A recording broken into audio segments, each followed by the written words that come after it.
보겠습니다.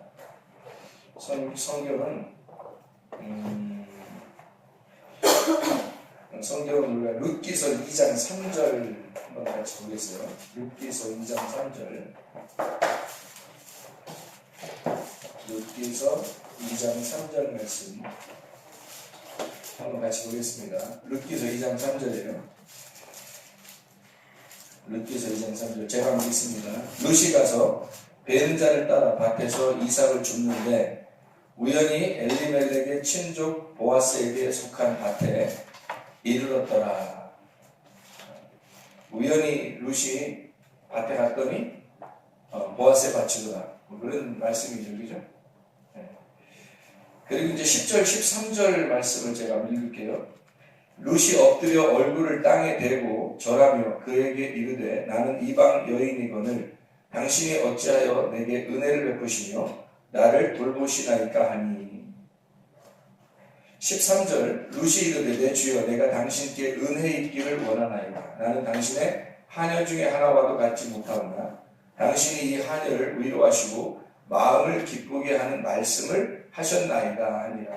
이렇게 되어 있거든요. 우연히 룻이 보아스 밭에 갔는데 룻이 이제 하는 말이 은혜를 베풀어 주십시오. 그리고 내게 은혜를 베푸시는 말씀을 하셨습니다. 그런 이야기를 하잖아요. 그러니까 이 우연히 들어간 말씀하고 그리고 은혜라는 말씀이 굉장히 연관이 되어 있다. 그러니까 우연히 들어갔는데 하나님께서 은혜를 자기에게 베푸실 거라고 하는 것을 의지하고 그리고 그것을 인정했다는 얘기예요. 은혜를 베풀어 주십시오. 그리고 은혜 베푸시는 말씀을 해주셨습니다. 그런 말씀하고 이게 연결이 돼요. 그러니까 우연히라는 말은 다른 말로 말하면 어떤 말로 바꿔서 할 수 있겠어요? 은혜라는 말로 바꿔서 할 수 있는 거죠. 그렇죠? 그러니까 하나님이 정한 계획, 이게 우연이라는 거죠. 하나님이 정한 계획. 그러니까 사람이 정한 게 아니고 하나님이 정한 것, 이것을 우연이다 이렇게 표현할 수 있는 거예요. 주어진 은혜. 그러니까 하나님이 우리에게 주어진 은혜가 있어요. 이게 울타리라고 말하면 이렇게 울타리를 이렇게 치는 거, 이걸 은혜, 하나님이 정하신 우연이라고 합니다. 우연히. 이게 하나님이 이렇게 정하신 거예요. 근데 여기 안에 있으면, 우리가 여기 안에 있으면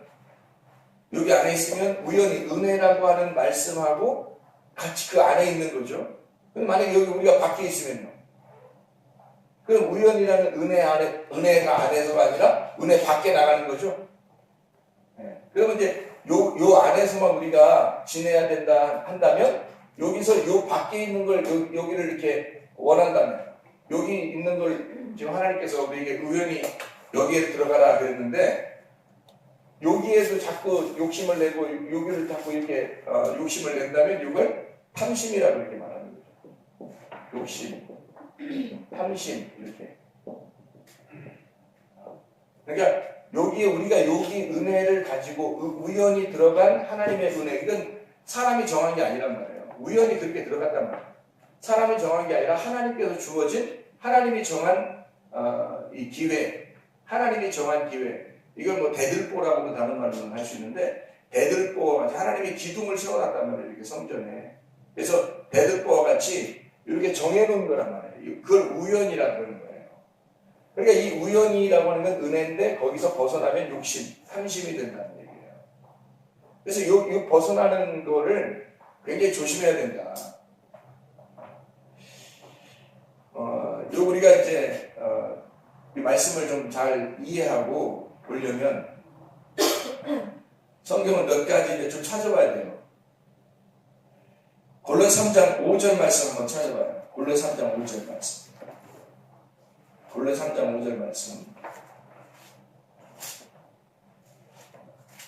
자, 뭐라고 되어 있냐면 그러므로 땅에 있는 지체를 죽여라. 곧 음란과 부정과 사욕과 악한 정욕과 탐심이니 탐심은 우상숭배다. 이렇게 나오죠. 그리고 탐심이라고 하는 여기 탐심, 이게 지금 우리가 가진 우연 말고 다른 걸 가지면 이 탐심이라는데 탐심은 우상숭배라고 그러는 거죠. 우상숭배. 이걸 탐심을 우상숭배다 이렇게 이야기했잖아요. 탐심이라고 하는 플레오넥시아라는 단어가 있는데 이 플레오넥시아라는 단어는 사기 아니죠. 강탈, 욕심 이런 단어예요. 이게 이제 어디서 나오는 거냐면 플레오넥테스 욕심을 내는 것, 이익을 위해서 자기 이익을 위해서 노력하는 걸 얘기할 때 또 플레온이란 말은 좀 다른 의미가 좀 있는 것처럼 보이는데 그게 더 많은, 더 큰 걸 요구하는 거예요. 내게 주어진 게 아니라 더 큰 걸 요구하는 거예요. 그게 이제 플레이온이라는 단어예요. 그거하고 에코라는 단어가 이제 합쳐져서 에코라는 단어는 소유한다, 붙잡는다는 단어거든요. 소유한다, 붙잡는다. 이것이 합쳐지면, 그러니까 더 많은 걸 플레이온이라는 말하고 에코라는 말이 합쳐지면, 자 보세요. 그것 플레오넥테스, 이게 플레오넥시아라는 말로 된다는 얘기죠. 탐심이라는 말로. 그 말은 자 플레이온 더 많은 거, 더 큰 거, 그리고 에코 더 소유한다, 그걸 붙잡는다 이거예요. 그러면 우리가 주어진 게 아니라 주어진 거를 하나님이 주셨는데 그거보다 더 큰 거, 더 많은 것을 갖고 싶어 하는 거죠. 그죠? 그거를 탐심이라 얘기하는 거예요. 하나님이 주어진 은혜를 더 많은 것을 요구하는 것이다. 그럼 우상숭배라고 할 때 우상숭배라고 하는 단어는 뭐라고 썼냐면 에이돌롤라 트레이아라는 단어를 썼어요. 이 말은 무슨 말이냐면 이게 어려운 단어인데 우상이라는 말이 에이돌론이라는 단어거든요. 우상, 이게 형상이에요. 이게 모양이 있다는 말이고 이게 겉으로 보인다는 의미예요. 에이도스라는 말은 보이는 것, 외견. 이게 이제 다른 말로 말하면 에이도, 본다, 이해한다 이런 의미거든요. 그게 이제 우상이라는 단어예요. 그러니까 우상이라는 말은 우리가 쉽게 얘기해서 뭘 보이는 걸 얘기해요. 보이는 거. 우리는 믿음을 갖는 사람이 되잖아요. 천국 갈 때 뭘로 천국 가요? 믿음으로 가잖아. 그 믿음으로 간다는 얘기는 보이지 않는 걸 가지고 믿어서 간다는 얘기 아니에요. 근데 여기에 지금 이 우상이라는 건 보이는 걸 얘기하는 거예요. 반대로. 사람들이 왜 기적을 요구하고 표적을 요구하고 믿음을 요구하지 않고 이런 것들은 그것도 역시 보는 것, 듣는 것 요거로만 사람들이 생각하는 건 보이지 않는 믿음이 아니라 보이는 것을 사람들이 생각을 하고 있다는 얘기예요. 이게 우상입니다. 쉽게 얘기해서. 이 우상이라고 하는 건 보이는 것, 그거하고 숭배라고 하는 라트레이아, 예배, 봉사라는 얘기예요. 라트리오에서 왔는데 예배하다, 봉사하다라는 단어에서 온 거예요. 그러니까 이게 뭐냐 쉽게 얘기해서 우상 숭배는 보이는 것을 통해서 예배 드리려고 한다. 이 말이죠. 이해가 되겠죠? 그러니까 보이는 거로 예배하는 것. 보이는 것으로 예배, 봉사하려고 하는 것. 그러니까 뭔가 자기가 하나님께 봉사하면은 헌금을 내면, 기도하면, 또 교회 와서 무슨 열심히 봉사하면 하나님이 뭔가 나에게 보여주는 것으로 채워줄 거다. 보여지는 것으로 뭔가 주실 것이다. 이게 우상숭배예요. 그리고 보이는 걸 기대하고 자기가 뭘 하는 거죠. 예배 드리는 거죠. 봉사하고 예배하고. 이걸 우상숭배라고 하는 거예요. 하나님이 우리에게 주어지신 것은 은혜예요. 우연히 들어가야 되는 은혜. 물의 흐름과 같은 거죠. 물의 흐름과 같은, 바람이 이렇게 부는 공기가 이렇게 불어오는 내 의지대로 하지 아니하고 이게 흘러가는 것처럼 하는 그 흐름이거든요. 하나님의 은혜가. 그래서 우연히 들어가는 거란 말이에요. 우연히 들어갔단 말은 은혜라고 주어진 은혜라는 말이에요. 거기서 벗어나는 것, 이걸 탐욕이라고 하는 겁니다. 그게 우상숭배가 되는 거죠. 넘어섰다는 얘기예요. 넘어섰다. 그래서 우리가 창세기 3장 6절에 보면 이런 말씀이 있어요. 창세기 3장 6절. 이 욕심과 탐심, 우상숭배, 보이는 것을 예배, 봉사하는 이것이 쉽게 얘기해서 뭐냐면요. 창세기 3장 6절에 보면 먹음직, 보암직, 탐스러움. 이거 아시죠? 선악과. 이게 선악과잖아요. 선악과가 먹은즉 보암직 탐스러웠다고. 그래서 사람들이 이걸 먹은 거거든요. 그러면 이게 여기만 나오는 게 아니라 마태복음 4장에 보면 마태복음 4장 1절부터 11절까지 예수님이 시험을 받으셔요. 그렇죠? 시험을 받으시는데 돌이 떡이 되게 하라. 돌이 떡이 되게 하라. 그리고 나에게 뭐 절하라. 세상 천하 만국을 보여주면서 천하 만국을 보여줘요. 그리고 뛰어내리라고 해요. 성전에서 뛰어내리라고. 뛰어내리면 안 다칠 거라. 그러니까 한마디로 다른 사람에게 잘 보여라는 얘기예요. 그 다른 사람들을 볼 때 멋있게 한번 해보라는 거예요. 멋있게 한번 보여주라는 얘기죠. 이런 얘기들이거든요. 요 세 가지를 예수님한테 시험을 해요. 이 마귀가. 근데 마귀가 시험을 할 때 하나님이 마귀에게 시험을 받도록 성령님에 의해서 예수님을 끌고 가요. 거기까지 시험 받도록 하려고. 그래서 이 세 가지는 말씀으로 이기죠. 이 말씀으로 이겨요. 이거를 떡으로 사는 것이 아니라 하나님의 말씀으로 산다 하면서 말씀으로 이겨버린다는 거예요. 그럼 이제 요한일서 2장 16, 17절에는 뭐라고 나냐면 이거를 이 세 가지를 육신의 정욕, 안목의 정욕, 이생의 자랑이라고 해요. 이 세 가지라고 해요. 그러니까 결국에는 시험이 이 세 가지로 온다는 얘기고, 이 세 가지를 다른 말로 보니까 이게 욕심, 탐심이라고 하는 것과 마찬가지더라는 얘기예요. 이게. 그러면은 이 욕심, 탐심, 우상숭배 왜 이것을 보이는 거지? 이것이 왜 은혜에서 벗어나는 것이냐 했더니 이게 선악과더라는 얘기예요. 선악과. 다른 게 아니라 사람들이 왜 다 죄를 짓고 있냐? 뭐 때문에 죄를 져요? 선악과 때문에. 이 세상의 육신의 정욕과 안목의 정욕과 이생의 자랑으로 인해서 죄를 짓더라는 얘기예요. 사람들이. 지금의 사태들도 다 그런 문제 때문에 생기는 거 아닙니까? 디모데전서 6장 3절부터 10절 말씀해 보면 11, 12절에 이것들을 피하고 돈 사랑하는 걸 피하고 의와 경건과 믿음과 사랑과 인내와 온유를 따라가라 그러죠. 영생을 취득하라 그러잖아요. 그런데 디모데전서 6장 3절부터 10절의 말씀에 보면 무슨 얘기가 거기 써 있어요? 디모데전서 6장 3절부터 10절 말씀 보면 바른 말, 예수 그리스도의 말씀과 경건에 관한 교훈을 따르지 아니하면 그는 교만하여 아무것도 알지 못하고 변론과 언쟁을 좋아하는 자니 이로써 투기와 분쟁과 비방과 악한 생각이 나며 마음이 부패해지고 진리를 잃어버려 경건을 이익의 방도로 생각하는 자들의 다툼이 일어난다. 왜? 자족하지 못하니까. 자기가 스스로 만족하지 못하니까 자꾸 겉으로 치는 거죠.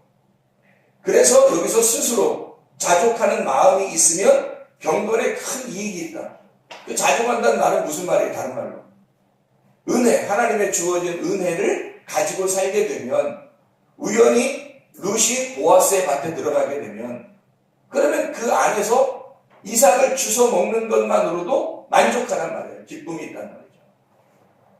근데 그렇지 않으니까 자 여기서 7절부터 보니까 우리가 세상에 아무것도 가지고 온 것이 없으되 또한 아무것도 가지고 가지 못하리니 우리가 먹을 것과 입을 것이 있은즉 족한 줄로 알아라. 부하려 하는 자들은 시험과 올무와 여러 가지 어리석고 해로운 욕심에 떨어지나니 곧 사람으로 파멸과 멸망에 빠지게 하는 것이라 이렇게 되어 있죠. 그리고 10절에 뭐냐면 돈을 사랑하니 1만 가지 악의 뿌리가 된다.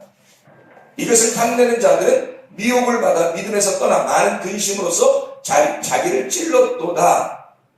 뭘 얘기하는 건 돈에 대한 이야기를 하잖아요. 욕심에 대한 이야기. 다시 말하면 너희가 주어진 은혜를 벗어난 요 얘기를 하잖아요. 그렇죠. 그렇게 하면서 11, 12절에 하나님의 사람아 하나님의 사람은 이것들을 피해야 된다. 그죠? 이것들을 피해야 된다. 위에 있는 얘기들을 피해야 된다는 거예요. 뭐를? 자족하는 마음이 없는 다른 것들. 그러니까 여기 은혜로 주어진 하나님의 은혜를 벗어난 것들. 이런 것들을 너희가 피해야 된다. 그런 말씀이잖아요.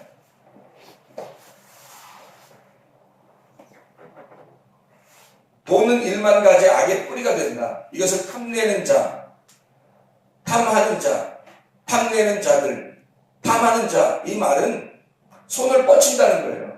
여기서 가만히 손을 내가 오그리고 있으면 하나님이 주시면 되는데 손을 뻗쳐서 막 내밀어가지고 뺏으려고 하는 거예요. 그 도달하려고 이거를. 그게 오레고바이라는 단어예요. 탐내는 자라는 단어가. 그러면 미혹을 받는데요. 미혹을 받는다는 게 좀 어떤 거냐면요. 탐내는 자들은 미혹을 받는다네요. 여기서 10절에 보니까. 그죠? 그럼 이 미혹을 받는다는 말은 아포플라나오라는 단어거든요. 이 말은 무슨 말이냐면요. away from away. 이렇게 아포플라나오라는 단어인데 이게 잘못 인도한다라는 단어예요. 벗어난다라는 그런 단어인데 타락시킨다는 단어도 돼요. 그래서 아포라는 단어하고 플라나오라는 단어의 합성어인데 이 플라나오라는 단어는 방황한다, 넋을 잃어버린다, 정신없다는 얘기예요. 그러니까 사람이 정신없이 만들어버린다. 죄를 짓는다, 헤맨다, 길을 벗어나게 만든다 이런 말이에요. 그러니까 길을 벗어나게 만들고 방황하게 만들고 이탈하게 만들고 죄를 짓게 만들고 타락하게 만든다. 플라노스는 배회하는 얘기거든요. 그러니까 미혹을 받는다라는 말은 배회하게 되고 배회하는 너를 잡아먹으려고 배회하는 사기꾼 거짓 인도자에게 잡힌다 이 말이에요. 쉽게 얘기해서. 자, 탐내는 자는 뭐에 잡힌다? 배회하고 사기꾼인 거짓 인도자에게 잡혀버린다. 뭔가 탐욕이 있었던 거예요. 보이는 것으로, 물질적인 것으로 자기가 복을 받고 싶어 했던 거죠. 사람들이 교회 나오면서 보이지 않는 하나님, 보이지 않는 세계, 보이지 않는 영적 세계, 보이지 않는 믿음, 보이지 않는 우연히 물에 흐르는 것처럼 바람의 흐름처럼 그렇게 따라가다 보니까 하나님의 인도하심으로 이곳에 나오고 예배를 드리게 되었다. 하나님의 인도하심이 어떠한 것인가를 묻기 위하여 아침과 저녁으로 기도하고 그렇게 은혜로 살려고 한다. 그러면 하나님께서 이 사람을 인도하겠죠. 하나님의 사람으로. 그런데 이걸 그 안에서 있는 걸 벗어나가지고 손을 뻗쳐 다른 걸 자꾸 구하려고 한다는 거죠. 보이는 거예요. 그게 우상숭배가 되는 거고 탐욕이 된다는 거예요. 그럼 이 사람들은 어떻게 되느냐? 미혹을 받는다는 거죠. 그 미혹받는 게 뭐라고? 사기꾼, 거짓 인도자, 배회하는 너의 영혼을 갖다 쓰러뜨리고 싶어서 배회하는 자에게 붙잡혀버린다는 거예요. 꼭 이단에만 간다는 의미가 아니라 정신 상태가 산란해진다는 거예요. 넋을 잃어버린다는 거예요. 정신없이 살아간다는 뜻이에요. 탐욕하기 때문에 그렇습니다. 사람들이 그 탐욕만 하지 않으면 괜찮은데 말이에요. 그래서 야고보서 1장 15절에 보면요. 야고보서 1장 15절에 보면 이런 말씀이 있어요. 욕심이 잉태한 즉 죄를 낳고 죄가 장성한 즉 사망을 낳느니라. 그러니까 욕심이 야고보서 1장 15절이요. 욕심 자체가 뭘 가져온다? 죄를 가져온다. 죄가 사망을 가져온다. 결국 죽인다는 얘기 아니겠어요? 그죠? 그럼 여기서 있는 욕심은 에피티미아라는 단어예요. 이 말은 갈망하는 거예요. 세상을 쫓아서 뭔가 내게 주어진 은혜에서 벗어나고자 하는 걸 말하는 거예요. 에피티미아. 뭔가 열정적으로 갈망하여 세상에 있는 것들을 자꾸 쫓아가는 걸 의미하는 거예요. 그게 에피티미아예요.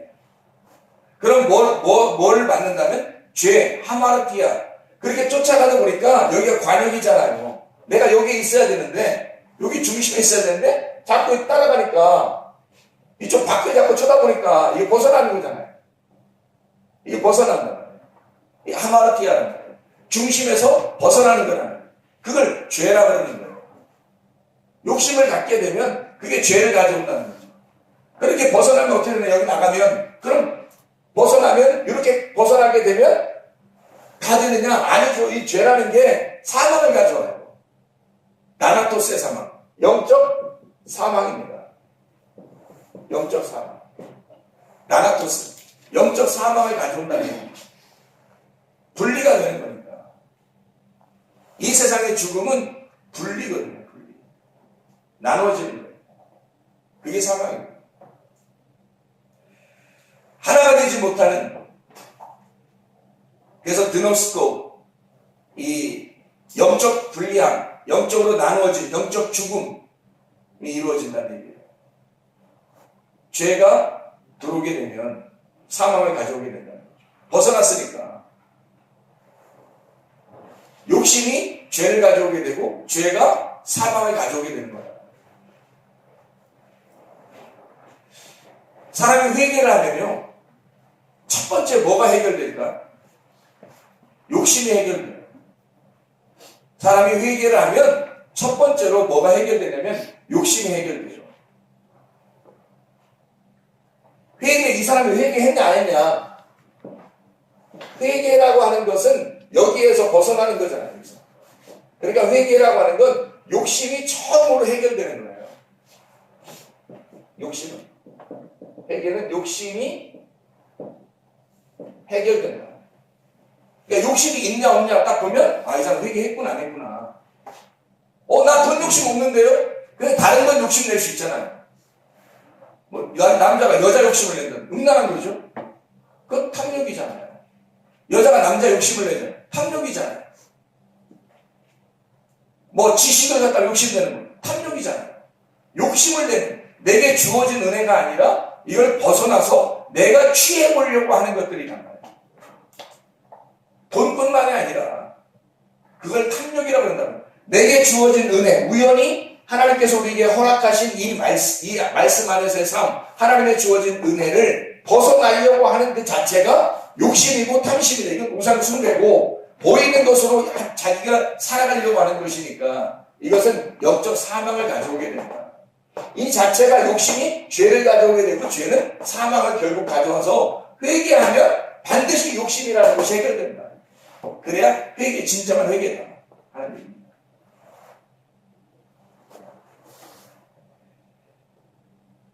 그래서 잠언서 22장에 한번 봐봐요. 잠언서 22장 28절. 잠언서 22장 28절. 내 손조가 세운 옛 지계석을 옮기지 말지니라. 왜 옮기지 말라고 그래요? 주어진 은혜를 자꾸 넓히거나 더 많은 것을 취하려고 하지 마라 이 말이거든요. 23장 10절도 봐봐요. 잠언서 23장 10절. 옛 지계석을 옮기지 말며 고아들의 밭을 침범하지 마라. 다른 사람 것을 더 가져오려고 하지 마라 이 말이죠. 욕심내지 말라는 얘기예요. 이 말이 왜 여기에 써있냐면 신명기에 있는 말씀 때문에 그렇습니다. 신명기에 19장 14절, 신명기 19장 14절을 보면 율법서에 이런 말씀이 있어요. 내 하나님 여호와께서 내게 주어 차지하게 하시는 땅, 곧 내 소유가 된 기업의 땅에서 조상이 정한 내 이웃의 경계표를 옮기지 마라. 왜? 탐욕이니까. 요걸 벗어나는 순간, 조금이라도 벗어나는 순간 이건 탐욕이 되어버립니다. 이 탐욕은 처음에 아담과 하와가 특히 하와가 하나님 되고자 자기에게 주어진 이 피조물의 관계를, 신부의 관계를 그대로 유지하지 아니하고 자기가 하나님이 되고자, 남편이 되고자 막 요구해버린 거죠, 선악과를. 그게 탐욕이라는 겁니다. 욕심, 지계석, 경계석이라는 거죠. 신명기 27장의 17절을 보면 그의 이웃의 경계표를 옮기는 자는 저주를 받을지어다 할 것이요 모든 백성은 아멘 할지니라. 그러니까 적어도 이 문제에 대해서 너희가 정확해야 된다는 거죠. 그렇지 않으면 죽는다. 아멘 해라. 이런 얘기입니다.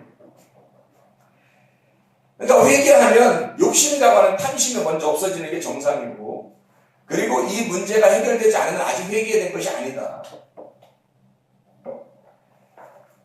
저는 이번에 우리나라의 문제를 이렇게 보면서 참 많은 것을 이렇게 생각하게 됩니다. 어떤 걸 생각하게 되냐면, 돈 많은 대통령, 돈 없는 대통령. 돈 많은 대통령은 누구일까? 돈 없는 대통령은 누구일까? 좀 생각해 보죠. 대통령이 돈을 많이 가지고 있어야 될까? 하나님은 그걸 어느 정도는 그래도 허락하고 있을까? 근데 성경에 보면 돈 많이 가진 대통령들은 망했어요. 성경 신명기 한번 찾아봅시다. 신명기 17장 14절부터 20절까지 이게 다 지금 대통령이든 지금 그 밑에서 지금 해먹는 사람이든 다 뭐 때문에 그래요 지금? 권력에 대한 욕심, 돈에 대한 욕심 이런 거 아닙니까? 다 탐욕이에요. 탐욕에 다 걸려있는 거예요. 육신의 정욕, 안목의 정욕, 이생의 자랑입니다. 다 걸려있는 거예요. 이게 선악과거든요. 이스라엘 왕은 어떻게 해야 되느냐? 신명기 17장 14절부터 20절까지의 왕의 어떤 도리가 나옵니다. 하나님이 정하신 거예요. 왕은 이래야 된다 하는 하나님이 정하신 것인데, 내가 내 하나님 여호와께서 내게 주시는 땅에 이르러 그 땅을 차지하고 거주할 때에 만일 우리도 우리 주위의 모든 민족들 같이 우리 위에 왕을 세워야겠다는 생각이 나거든, 반드시 내 하나님 여호와께서 택하신 자를 내 위에 왕으로 세울 것이며, 내 위에 왕을 세우려면 내 형제 중에서 한 사람을 할 것이요 내 형제 아닌 타국인을 내 위에 세우지 말 것이며. 무슨 말이에요? 구원받은 자, 철저히 회개한 자를 왕으로 세워야 된다. 형제가 된 자, 하나님이 택하신 자. 그런 병마를 많이 두지 마라. 병마를 많이 얻으려고 그 백성을 애굽으로 돌아가게 하지 말 것이니 이는 여호와께서 너희에게 이르시기를 너희가 이후에는 그 길로 다시 돌아가지 말 것이라 하였음이며. 애굽으로 돌아가는 게 뭔지 아시죠? 광야에 나와 사는 우리 교회의 백성들이 애굽으로 돌아갈 것이냐, 가나안 땅으로 갈 것이냐. 애굽으로 다시 뒤로 후퇴하지 말라는 얘기죠. 그에게 아내를 많이 두어 그의 마음이 미혹되게 하지 말 것이며 자기를 위하여 은금을 많이 쌓지 말 것이니라. 음란하지도 말아야 되고 돈을 많이 욕심내지 말아야 된다라고 이미 정해놨어요. 이스라엘의 왕은, 하나님이 정한 왕은 이렇게 해야 된다. 그가 왕위에 오르거든 이 율법서의 등사본을 레위 사람 제사장 앞에서 책에 기록하여 평생에 자기 옆에 두고 읽어 그의 하나님 여호와 경외하기를 배우며 이 율법의 모든 말과 이 규례를 지켜 행할 것입니다. 그리하면 그의 마음이 그의 형제 위에 교만하지 아니하고 이 명령에서 떠나 좌로나 우로나 치우치지 아니하리니 이스라엘 중에서 그와 그의 자손이 왕위에 있는 날이 장구하리라. 왕권을 하나님이 주시겠다는 거예요. 근데 하나님의 말씀을 옆에 두고 하나님을 경외하고 그 규례를 지켜 행하는 하나님의 백성은 계속해서 그 왕권이 떠나지 않도록 해주겠다는 얘기입니다. 우리를 구원하신 것은 만왕의 왕 대신 그 주님께서 왕 같은 제사장으로 만들려고 우리를 부르셨잖아요. 왕이면서 제사장의 역할을 할 수 있도록 우리를 부르셨다고. 우리를 무슨 거지로 부르신 거 아닙니다. 오히려 거지인 내가 주님이 왕으로 부르시는 거죠. 그게 하나님의 부르심이거든요. 어떤 사람이 그 왕권이 계속 유지되고 이렇게 장구할 것이냐면 하나님의 말씀, 음란하지 아니하고 돈을 많이 사랑하지 아니하고 또 사람을 의지하지 아니하고 하나님 의지하는 사람. 이렇게 해야 된다는 거예요. 정확하게 하나님은 세계 어느 나라든지 대통령의 문제가 있는 나라들은 다 이것을 봤으면 좋겠어요. 하나님 말씀이 기본이잖아요. 사람들은 사무엘상 8장에 왕을 실제로 구해요. 그래서 이건 신명기고요. 신명기 이미 율법서에 써놓은 얘기고 사람들이 왕을 첫 번째 구할 때가 사울 왕을 구할 때입니다. 사무엘상 8장에 이런 말씀들이 있어요. 사무엘상 8장 10절부터 22절까지 말씀이 왕을 구하는 백성들이거든요. 사무엘상 8장 10절부터 사무엘이 왕을 요구하는 백성에게 여호와의 모든 말씀을 말하여 이르되 너희를 다스릴 왕의 제도는 이러하니라. 다시 왕의 제도를 설명해요. 그가 너희 아들들을 데려다가 그의 병거와 말을 어거하게 하리니 그들이 그 병거 앞에 달릴 것이며 그가 또 너희의 아들들을 천부장과 50부장을 삼을 것이고 자기 밭을 갈게 하고 자기 추수를 하게 할 것이며 자기 무기와 병거의 장비도 만들게 하고 그가 또 너희의 딸들을 데려다가 향료 만드는 자와 요리하는 자와 떡 굽는 자도 삼을 것이며 그가 또 너희의 밭과 포도원과 강남으로 제일 좋은 것을 가져다가 자기 신하들에게 줄 것이며 그가 또 너희의 곡식과 포도원 소산의 11조를 거두어 자기의 관리와 신하들에게 줄 것이며 그가 또 너희의 노비와 가장 아름다운 소년과 나귀를 끌어다가 자기 일을 시키고 너희 양떼 10분의 1을 거두어 가린 너희가 그의 종이 될 것이다. 그날에 너희는 너희가 택한 왕으로 말미암아 부르짖되 그날에 여호와께서 너희에게 응답하지 아니하시리라. 그랬더니 사람들이 사무엘의 말 듣기를 거절합니다. 아닙니다.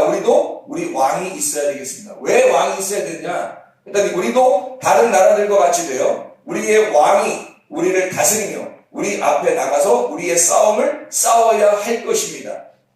사무엘이 백성의 말을 다 듣고 여호와께 아뢰니 여호와께서 사무엘에게 이르시되 그들의 말을 들어 왕을 세우라 하시니 사무엘이 이스라엘 사람들에게 이르되 너희는 각기 성읍으로 돌아가라 하니라. 이렇게 왕은 이래야 된다라고 분명히 먼저 얘기했어요. 하나님이. 근데 너희가 원하는 왕, 너희가 구하는 왕을 세울 때는 그 왕이 너희를 이렇게 할 것이다. 너희를 억압하고 너희를 다 종으로 삼을 것이고 너희를 자기 마음대로 할 것이다. 너희가 원하는 왕이잖아요.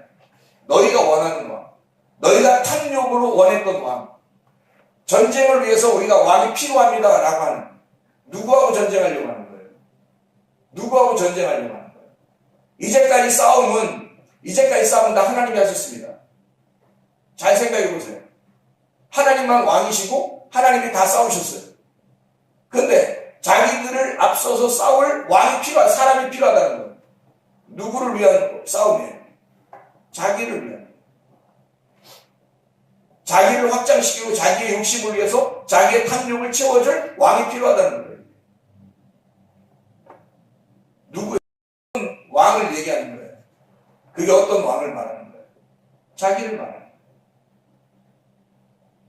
내가 왕이 되겠습니다. 마치 선악과에서 하와가 선악과를 먹는 것이 내가 하나님 되겠습니다 라는 말과 똑같은 거죠. 내가 왕이 돼야 되겠고 나는 내 탐욕을 위해서 이것이 필요에 의하여 이 왕이 필요합니다 라는 얘기죠. 너희들이 구하는 왕은 그것이 율법이 되어 그것이 너를 억압할 것이다 이렇게 분명히 주님께서 말씀하시죠. 이래서 뽑은 왕이 사울이에요. 멸망당하겠어요? 안 멸망당하겠어요? 멸망당하죠. 그게 불순종 자체인데요. 그러니까 하나님이 뽑은 왕이 세웠었습니다. 누구냐면 다윗 왕이에요. 사무엘상 16장입니다. 몇 장 안 가서 벌써 다윗 왕이 선택이 되는 거예요. 사무엘상 16장 7절의 말씀에 보면 여호와께 사무엘에게 이르시되 그의 용모와 키를 보지 마라. 내가 이미 그를 버렸노라. 내가 보는 것은 사람과 같지 아니하니 사람은 외모를 보거니와 나 여호와는 중심을 보느니라. 중심을 보아서 뽑은 왕이 하나 있어요. 그게 다윗입니다. 11절부터 13절이요. 또 사무엘이 이새에게 이르시되 네 아들들이 다 여기 있느냐. 이새가 이르되 아직 막내가 남았는데 그는 양을 지킵니다. 사무엘이 이새에게 이르되 사람을 보내어 그를 데려와라. 그가 여기까지 우리가 식사 자리에 앉지 않아야겠노라. 이에 사람을 보내어 그를 데려오매 그의 빛이 붉고 눈이 빼어나고 얼굴이 아름답더라. 여호와께서 이르시되 이가 그니 일어나 기름을 부으라 하시니지라. 사무엘이 기름 뿔병을 가져다가 그의 형제 중에서 그에게 부었더니 이날 이후로 다윗이 여호와의 영에게 크게 감동되니라. 사무엘이 떠나서 라마로 가니라. 이렇게 되어 있습니다. 하나님이 뽑은 왕이죠. 성경 우리가 보면 이 시대에 지금 우리에게 꼭 하고 싶은 말씀들이 여기에 다 들어있죠. 너희가 구하는 왕과 하나님이 뽑는 왕, 하나님이 선택하는 왕. 네 속에 네가 사울을 원하는 탐욕으로 사울을 원하는 왕을 구하는 사람이 있는가 하면 하나님이 선택하는 그 다윗에게 그 왕권을 주권을 주는 자가 있을 것이다. 잠언서를 한번 같이 보겠습니다. 잠언서 20장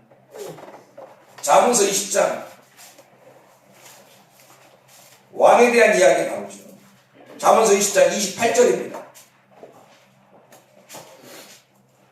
어떻게 해야 나라가 견고해지는가 봤더니 왕은 인자와 진리로 스스로 보호하고 그의 왕위도 인자함으로 말미암아 견고하니라 이랬죠.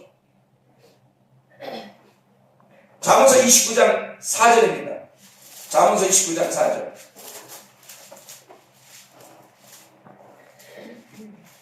자, 어떻게 하면 또 이 나라가 멸망하는가? 저기 나와 있어요. 어떤가 봐봐요. 잠언서 29장 4절 말씀입니다. 왕은 정의로 나라를 견고하게 하나 뭐가 멸망시킨다? 뇌물을 억지로 내게 하는 자는 나라를 멸망시키느니라. 자, 어때요? 성경에 다 나와 있는 얘기였죠? 성경에 나와 있는 얘기예요. 이러면 나라가 견고하게 서고 이러면 나라가 멸망할 것이다. 이미 하나님께서 정하신 거죠. 이대로 되는 거예요. 이 세상에 아무리 무질서해도 이 무질서한 세상에 왕이신 분은 진정한 왕은 하나님밖에 없으십니다. 그래서 잠언서 31장에 르무엘 왕, 이 어머니가 이 왕에게 르무엘 왕이 말씀한 바 곧 그의 어머니가 그를 훈계한 잠언이라 라고 하면서 내 아들아 내가 무엇을 말하랴 내 태에서 난 아들아 내가 무엇을 말하랴 소원대로 얻은 아들아 내가 무엇을 말하랴 내 힘을 여자들에게 쓰지 말며 왕들을 멸망시키는 일을 행하지 말지어다. 르무엘아 포도주를 마시는 것이 왕들에게 마땅하지 아니하고 왕들에게 마땅하지 아니하며 독주를 찾는 것이 주권자들에게 마땅하지 않도다. 술을 마시다가 법을 잊어버리고 모든 곤고한 자들의 송사를 굽게 할까 두려우니라. 독주는 죽게 된 자에게 포도주는 마음에 근심하는 자에게 줄지어다. 그는 마시고 자기의 빈궁한 것을 잊어버리겠고 다시 자기의 고통을 기억하지 아니하리라. 너는 말 못하는 자와 모든 고독한 자의 송사를 위하여 입을 열지니라.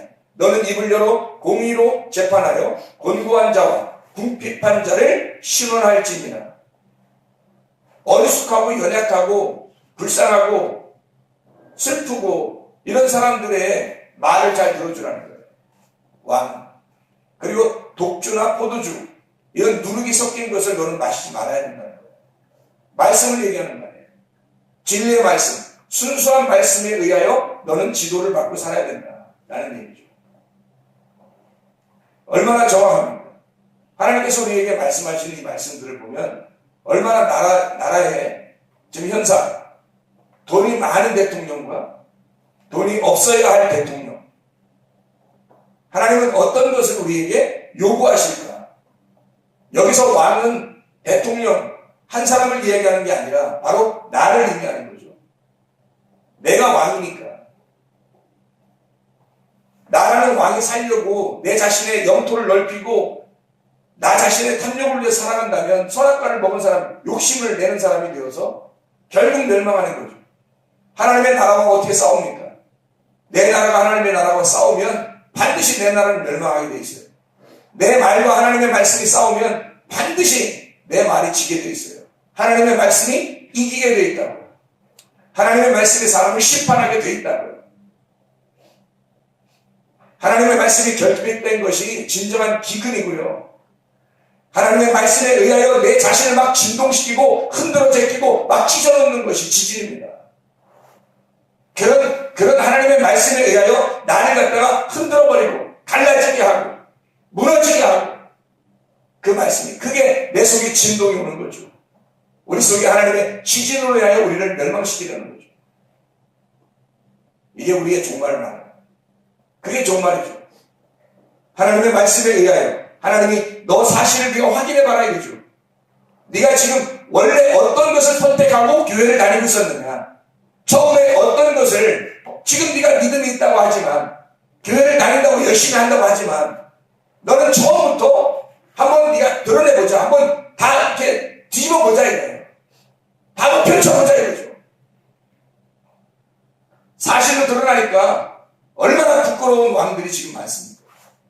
사실을 드러내보니까 막 심판의 대상이 되는 그런 사람들이 얼마나 많아졌어요.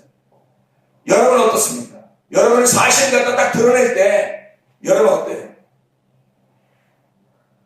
여러분 자신 있습니까? 하나님이 여러분을 갖다가 사실을 드러내서 사실을 확인하는 날이 올 때 여러분은 자신 있는가? 사람들이 이런 왕은 필요 없다, 이런 왕은 있을 수가 없다, 막 사람들이 막 심판하는 거 보세요. 어마어마하지 않습니까? 절대 용서하는 게 없는 것처럼 보여지잖아요. 하나님이 심판할 때는요, 우리를 완전히 다 쪼개고 갈라놓고 흔들어버리고 무너지게 하는, 그게 하나님의 심판이에요.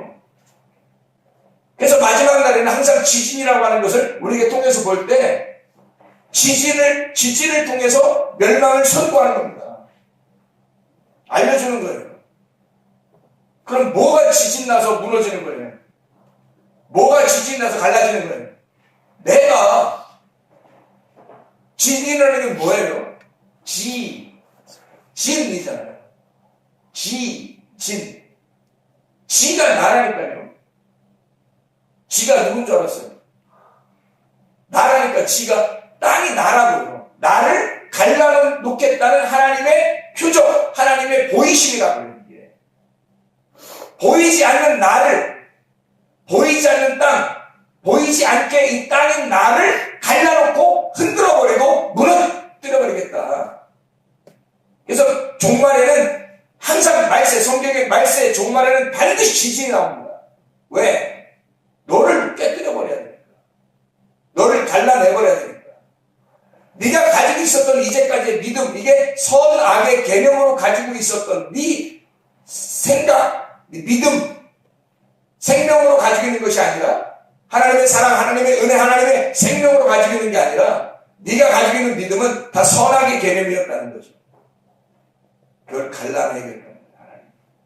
갈라내겠다는 거예요.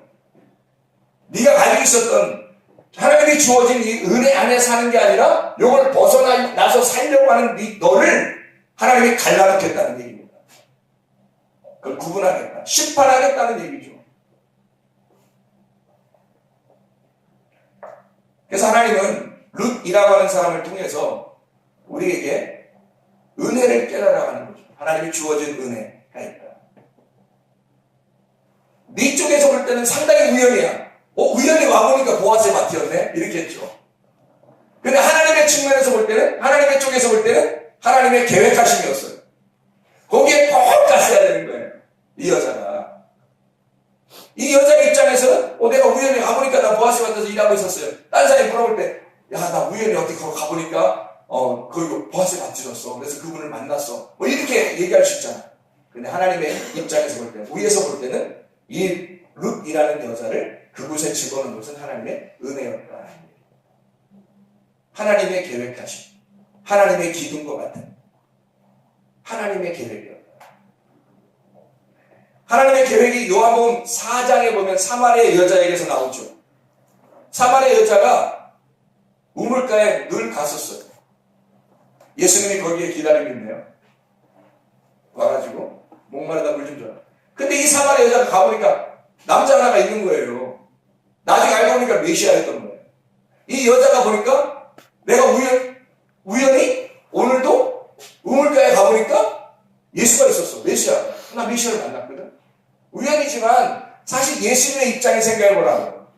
예수님의 입장에서는 사마리아 여자를 기다리고 있었다고. 거기서 하나님의 계획, 예수님의 입장에서는 하나님의 계획에 의하여 거기에 와 있었던 거고, 사마리아 여자 입장에서 보면 우연히 그를 만난 거예요. 이해가 되십니까? 베데스다 병자 38년 동안 한 번도 이런 일이 없었어요. 그날따라 어떤 분이 오셔서 일어나라 그래요. 일어났어요. 다른 사람이 물어봤어요. 어떻게 된 거야? 내가 거기에 좀 누워있는데 어떤 분이 와더니 나고 일어났어. 그냥 얼떨결에. 하나님은, 예수님께서는 거기에 베데스다 연못이 바로 나다. 내가 사랑의 하나님이다. 내가 사랑의 집이다. 그래서 그 본인이 실체가 나타나셔서 그 표적인 베데스다 연못에 가서 그 병자를 일으켜 주신 건 하나님의 계획이었다. 하나님의 계획. 우연이 아니죠. 날 때부터 맹인, 또 삭개오 다 마찬가지예요. 그들은 우연히 지나가는 가운데, 예수님이 지나가는 가운데 만났을 거다라고 생각했지만 사실 그를 만나려고, 삭개오를 만나려고, 날 때부터 맹인인 그 사람을 만나려고 주님은 지나가셨다는 얘기입니다. 하나님의 측면에서 보면, 사람의 측면에서 보면 우연히 만난 거지만 하나님의 측면에서 보면 이건 하나님의 계획이었다. 필연적인 만남이었다. 여러분이 하나님 만날 때도 그렇게 만나시고 싶습니다. 우리는 다 우연히 그냥 여기 앉아있는 것 같고 성경 공부하는 것 같지만 하나님께서는 여러분을 반드시 필연적인 가운데 만나시길 원하신다.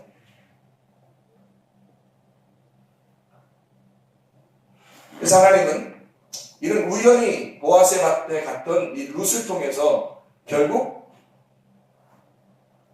보아스를 만나게 되죠. 이 보아스를 만나게 되니까 이 보아스가 이 룻과 함께 아들을 하나 낳아요. 이 아들을 낳는데 이 아들이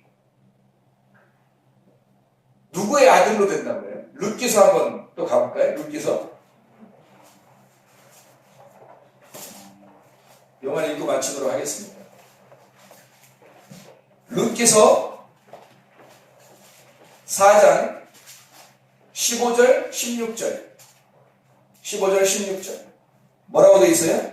이는 내 생명의 회복자이며 내 노년의 봉양자 곧 너를 사랑하며 일곱 아들보다 귀한 내 며느리가 낳은 자로다 하니라. 나오미가 아기를 받아 품에 품고 그의 양육자가 되니. 누가 키우기로 했어요? 나오미가. 누구 아들인데? 룻의 아들인데 나오미가 키우게 되잖아요. 다시 말하면 룻이라고 하는 여자는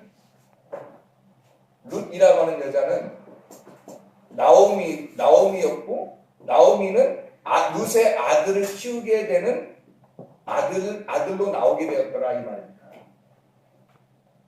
이 말이 무슨 말이냐면 룻이 어느 여자예요? 어느 나라? 모압 여자잖아요.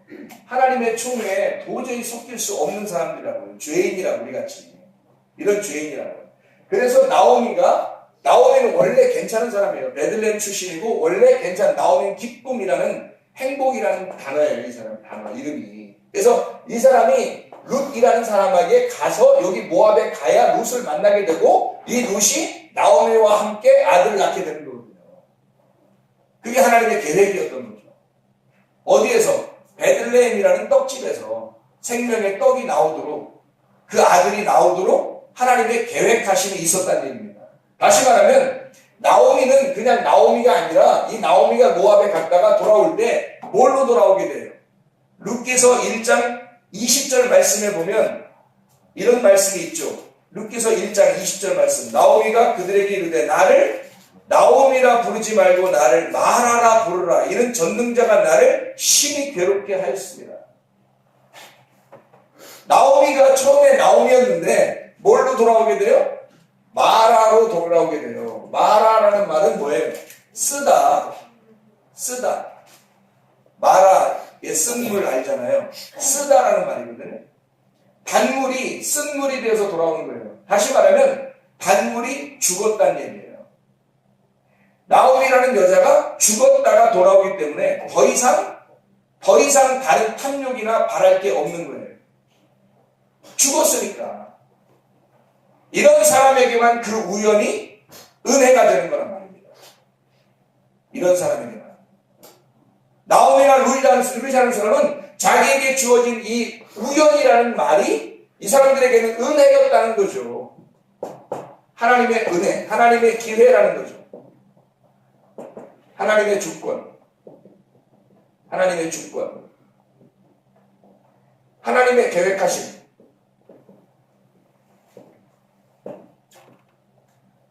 하나님의 주어진 은혜를 어떤 사람만 깨닫게 되냐면 죽은 사람만 깨닫게 돼요. 그러니까 도저히 밖에 나갈 힘이 없는 거예요. 그런데 죽지 않은 사람들은 처음부터 나가보는 거예요. 베들레헴에 있다가 멀쩡하게 베들레헴에 있다가 모압에 가버리는 거예요. 다 죽죠, 거기서. 식구들 다 죽습니다. 그리고 마라가 돼서 돌아오는 거예요. 죽은 자가 돼서 돌아오는 거죠. 죽은 자가 세상에 보아스라는 예수를 만나니까 아들을 낳게 되는 거예요. 아들이 돼요. 이 아들을 낳게 되니까 이 여자가 말이에요. 자기가 양육자가 되는 거예요. 여러분 속에 죽은 자, 다시 말하면 회개할 자만 그 속에 하나님의 아들이 잉태됩니다. 아멘? 그렇죠. 그러면 이 속에 하나님의 아들이 잉태되면 그 아들을 어떻게 해야 되겠어요? 양육해야 된단 말이에요. 여러분 속에 하나님의 아들이 잉태가 되면 그 아들을 출산하게 되고 그 아들을 출산한 아들을 양육시켜야 된다고요. 뭘로요? 성장된 하나님의 아들로요. 여러분이 그냥 교회 한번 나오면 그거로 끝이 아니라 예수 그리스도 안에서 죽은 자가 되어 회개하고 다시 돌아와서 하나님 앞에 하나님의 아들을 잉태하게 되면 그럼 하나님은 그를 양육시키라고 합니다. 가만히 그냥 멍하니 있다 총 가는 게 아니에요. 여러분은 하나님의 왕에게 굴복하는 항복하는 왕이 될 것인가? 아니면 하나님의 왕이라는 그 왕과 나라는 왕이 대적하여 하나님 앞에 한번 전쟁을 일으키려고 하는 자입니다. 철저하게 무너지시기를 바랍니다. 그리고 회개하기를 바랍니다.